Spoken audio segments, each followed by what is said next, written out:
Hello. Prince residential senior secondary school की online क्लासों में आप सभी का स्वागत है। मैं आर के शर्मा, राजनीति विज्ञान का अध्यापक है, कक्षा 12वीं क्लास। आज जो आपका जो टॉपिक चलेगा, कुछ प्रश्न हैं जो महत्वपूर्ण प्रश्न हैं, उसके बारे में अपन चर्चा करेंगे। और कौन कौन से महत्वपूर्ण प्रश्न हैं, उसके कौन कौन से आंसर हैं, इनके बारे में भी अपन चर्चा करेंगे। तो देखिए, आपको सबसे पहले ये देखना है कि जो पहला लेसन मैंने आपको कंप्लीट करवा दिया गया है, थोड़ा सा एक टॉपिक और है, उसको भी मैं आपको पूरा करवा दूंगा। लेकिन आज जो आपके जो महत्वपूर्ण क्वेश्चन जो मैं बताने जा रहा हूँ वो कौन कौन से हैं, उनके बारे में अपन चर्चा करेंगे। उनके बारे में अपन पढ़ेंगे कि महत्वपूर्ण क्वेश्चन कौन कौन से हैं, और इसकी चर्चा अपन करेंगे। तो देखिए, सबसे पहला जो क्वेश्चन है वो आपके सामने है कि यूनानी दार्शनिक ने न्याय के किस पहलू पर बल दिया है। तो पहला क्वेश्चन ये बना है कि यूनानी जो दार्शनिक है उन्होंने किसके ऊपर बल दिया। तो सबसे पहले बल दिया है उसके ऊपर नैतिक के ऊपर उन्होंने बल दिया है कि नैतिकता क्या है, उसके बारे में उन्होंने बल दिया है कि नैतिकता क्या है, उसके बारे में कहा है। दूसरा क्वेश्चन है कि निम्नलिखित कथनों पर विचार कीजिए कि जॉन रॉस अपने न्याय संबंधी सिद्धांत में क्या कहा है। तो देखिए कि जॉन रॉस ने अपने न्याय सिद्धांत में उन्होंने क्या कहा है, उसके बारे में अपन चर्चा करेंगे कि उन्होंने क्या कहा है। वो देखिए, जॉन रॉस ने न्याय संबंधी विचार, पहले इसको पढ़ेंगे, सारे ऑप्शनों को देखिए।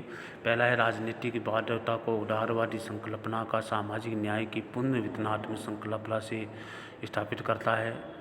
दूसरा जो इसमें बताया गया है कि क्या शुभ और वांछनीय है, उसके निदान के लिए उपयोगितावादी सिद्धांत को अभिपुष्ट करता है। तो देखिए, इसमें दूसरा भी नहीं आएगा। पहला है उदारवादी संरचना और सामाजिक न्याय की पुनर्वितरणात्मक श्रृंखला के संबंध में वो स्थापित करता है। तीसरा है न्याय सुनिश्चित करने के लिए सामाजिक संविधि के उपकरणों का प्रयोग करता है। ये मानता है कि पुनर्वितरण का स्वीकार व्यक्तिगत और जो है करता है। उपयुक्त कथनों में कौन सा सही है, तो इसमें सही होगा। इसके बाद जो क्वेश्चन जो है आपका तीसरा क्वेश्चन जो है वो देखिए क्या है। तीसरा क्वेश्चन जो है वो है राज्य द्वारा प्रारंभिक वस्तुओं का वितरण समान होना चाहिए जब तक कि असमान वितरण प्रत्येक के लिए लाभकारी ना हो। निम्नलिखित से एक समानता की युक्त संकल्पना का प्रतिपादन किसने किया? जॉन रॉस ने। जो संकल्पना का जो प्रतिपादित किया वो जॉन रॉस ने किया था, जिसमें इसका ऑप्शन होगा ब। इसके बाद चौथा क्वेश्चन है कि न्याय का वह सिद्धांत जो औचित्य पर बल देता है वो कौन सा सिद्धांत है। इसके बारे में अपन चर्चा करेंगे कि कौन सा सिद्धांत है। वो देखिए, न्याय का तात्विक सिद्धांत कहा गया है। इसमें जो ऑप्शन जो इसमें बताया गया कि न्याय का जो है तात्विक सिद्धांत के बारे में उन्होंने बात कही है। सामाजिक न्याय का लक्ष्य होता है, तो इसमें बताया गया है राष्ट्रीय हित, सामाजिक हित, गरीब का हित या जाति का हित। तो इसमें आपको बताना है कि ये जो सामाजिक न्याय का जो लक्ष्य है वो क्या है। तो इसमें सामाजिक हित के बारे में जोर दिया है कि सामाजिक हित सबसे बड़ा लक्ष्य बताया गया है, सामाजिक हित। निम्न में कौन सा एक न्याय का महत्वपूर्ण निहितार्थ नहीं है, कि न्याय का कौन सा निहितार्थ नहीं है। यह उच्च स्थिति की मांग करता है, यह नैतिकता की शर्त से संलग्न है, यह लाभ और हानि के युक्त वितरण को अंकित करता है, और इसकी जड़ें सर्वाधिकार अवस्था में पाई जाती है। इस प्रकार इसका जो सही अर्थ है वो है, इसमें जो गलत है, निहितार्थ नहीं है, वो है इसकी जड़ें सर्वाधिक अवस्था में पाई जाती है, यानी सभी जगह इसकी जड़ पाई जाती है। वितरणात्मक में न्याय का अग्रणी प्रतिपादक माना जाता है अरस्तु। इसके बाद निम्नलिखित किसी वह तर्क प्रस्तुत किया कि न्याय सामाजिक संस्थाओं का सर्वप्रथम गुण है। तो ये किसने तर्क स्पष्ट किया, उसके बारे में अपन चर्चा करेंगे कि इसमें जो उन्होंने बताया है आठों में जॉन रॉल्स ने।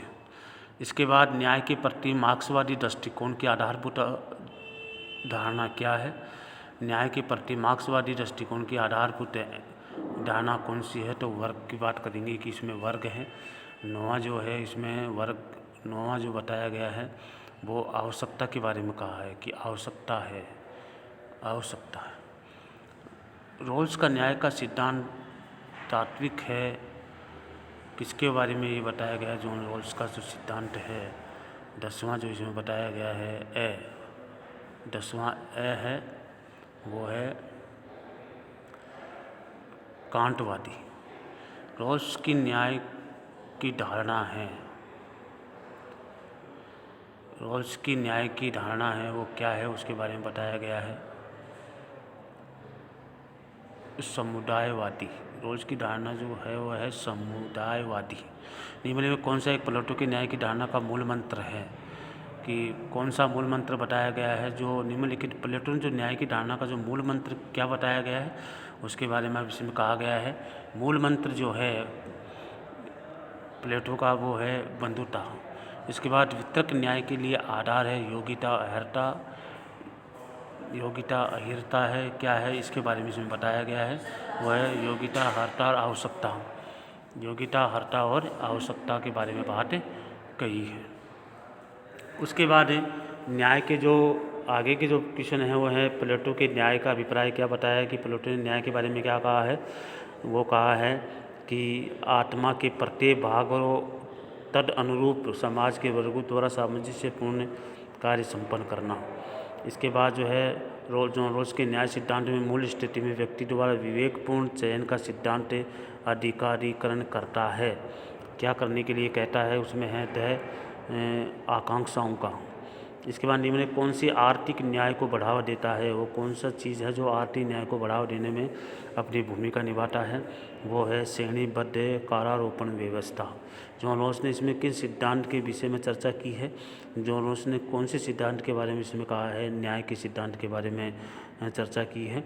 निम्नलिखित किस पुस्तक के रचयिता प्लेटो नहीं है, रिपब्लिक, स्टेट्समैन, पॉलिटिक्स और डायलॉग्स। इसमें कौन सी पुस्तक है जिसकी रचना जो है प्लेटो ने नहीं की है, वो पुस्तक है पॉलिटिक्स। ये प्लेटो ने नहीं की, बाकी स्टेट्समैन और डायलॉग्स और रिपब्लिक पुस्तक इन तीनों ने उन्होंने लिखा है। अधिकतम व्यक्तियों का अधिकतम सुख जो है उसके बारे में क्या कहा गया है, इसके बारे में कहा गया कि व्यक्ति की गणना निरूपित करता है और व्यक्ति की अधिकतम सुख में सामंजस्य लाकर दुख के कुछ योग का निर्धारण करता है। न्याय से अभिप्राय है क्या है, तो न्याय से अभिप्राय है औचित्य के आधार पर भेदभाव हो सकता है, किसी प्रकार का भेदभाव नहीं हो सकता। तो न्याय के बारे में उन्होंने कहा है, न्याय की धारणा के बारे में उन्होंने कहा है कि न्याय जो है इसमें किसी प्रकार का भेदभाव नहीं करता है। न्याय अनिवार्य रूप से एक उपयुक्त सभी तक अन्य विचारों के संयुक्त जटिल जो है विचार है। अरस्तु के अनुसार विवेकानंद में न्याय का सार क्या बताया गया है, अरस्तु में विवेकानंद में न्याय का सार जो बताया गया है वो बताया गया है आनुपातिक समानता। बेथम राजनीतिक विचार के किस स्कूल के विचारक माने जाते हैं, उपयुक्ततावादी के माने जाते हैं। रॉल्स के न्याय सिद्धांत से संबंधित नहीं है। कौन सी चीज़ न्याय संबंधी नहीं है, अधिकारिकता सिद्धांत, अज्ञानता का पर्दा, विशुद्ध प्रक्रिया में न्याय और अमर स्वतंत्रता, इसके बारे में कहा है। जो 12वीं क्लास के जो विद्यार्थी हैं वो विशेषकर ध्यान रखें, जो मैंने आपको क्वेश्चन दिए हैं वो आपको कॉपी में नोट करने हैं और उन क्वेश्चन को याद करना है। ये महत्वपूर्ण क्वेश्चन है जो आपके एग्ज़ाम में आ सकते हैं, इसलिए इनको कॉपी में नोट करना है और अच्छी अच्छी से कॉपी में लिखना है। इसलिए आज का जो लेसन आपका आज का जो कार्य है वो प्रश्न क्वेश्चन जो आपको दिए गए हैं वो कॉपी में नोट करना है। आज के लिए इतना ही है। जय हिंद।